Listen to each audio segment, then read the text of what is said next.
खुलुमबाय आं सिबिरानि ब्रह्म नोंथांमोननिसिम बिटिसि बिसायख'थिनि फिथाइनि आं माखासे आपडेट लानानै फैदों। साननाया दासिमबो जोबनानै थाङाखै नाथाय बबेबा समस्थियाव केन्डिडेटफोरा देरहानो हाबाय। चिरांनि बिपिएफ मावथिफोरनि थाखाय गोजोनथाव खौरां।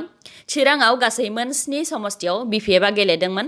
मोन 7नि मादाव मोनबाखौनो बिपिएफआ देरहानो हाबाय होननानै खौराङाव मोननाय जादों। चिरांनि सुबाइजाराव प्रभात बसुमतारी बिथाङा देरहानो हाबाय। काजलगावआव फानेराम ब्रह्म बिथाङा देरहानो हाबाय।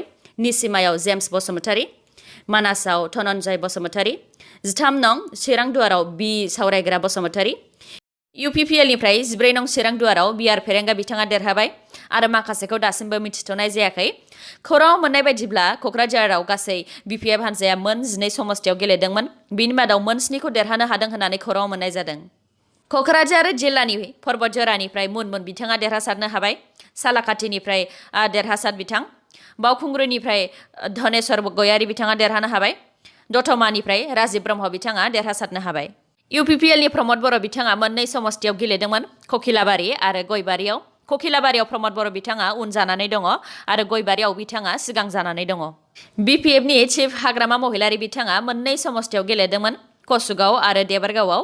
कसुगावआव बिथाङा सिगांनानै दङ, देबरगावआव बिथां हाग्रामा महिलारिया उन जानानै दङ। मोनाबिलि 7 रिंगानि बिटिसि बिसायख'थिनि साननायखौ आं आपडेट लानानै नोंथांमोननिसिम फैबावबाय। इउपिपिएलआ दासिम 11 मासियाव सिगां जानानै दङ। इउपिपिएलआ सिगां फुंनि समाव गोबां मासि लानानै जौगानायखौ जों नुदोंमोन, नाथाय सम जानाय लोगो लोगोनो खम जाबोबाय थानायखौ जों नुनो मोनदों। बिजेपिआ दासिम 9 मासियाव सिगां जानानै दङ। बिपिएफआ 17 मासियाव सिगां जानानै दङ।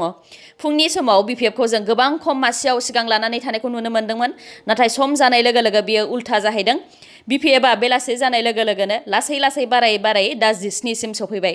कंग्रेसआ मोनसे मासि लानानै सिगां जागासिनो दङ। आदार्सनिफ्राय मोन 2 मासि सिगां जागासिनो दङ। मोनसे ब्रेकिं निउज। बिजेपिनि प्रेसिडेन्ट रन्जित कुमार दासआ बुंथिदों दि दिनै हरनि 9 रिंगायाव इउपिपिएलनि दैदेनगिरि प्रमद बर' बिथांजों सावरायलायगोन।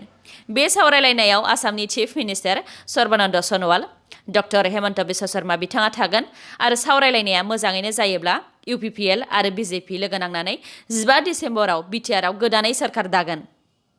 नाथाय बिपिएफआ जुदि हारसिंनो सोरखार दानो हायोबा बा 21 मासि लानानै देरहासारनो हायोबा बिथांमोननि साननाया फेलें जागोन, बिजेपिनि साननाया फेलें जागोन। नायनोसै उननि समाव आरो मा जायो। समजों लोगोसे गासैबो सोलाय सोल' जागासिनो। समखौ जों दसे सम नेनानै थाबावसै। बिनि उनाव फाइनाल बा जोबथा रिजाल्टआ जोंनिसिम सफैबानो आं नोंथांमोननो सिगांग्रो आपडेट होनोखौ नाजागोन। दिनैनि निउसआ एसेनोसै। गाबोन आरो गोदान निउसजों लोगो मोनफिनबावगोन। नोंथांमोना दासिमबो आंनि चेनेलखौ साबस्क्राइब खालामनानै लायाखैबा अन्नानै साबस्क्राइब खालामनानै लादो आरो लाइक, कमेन्ट आरो शेयार खालामनो दाबाव। गोजोन्थों।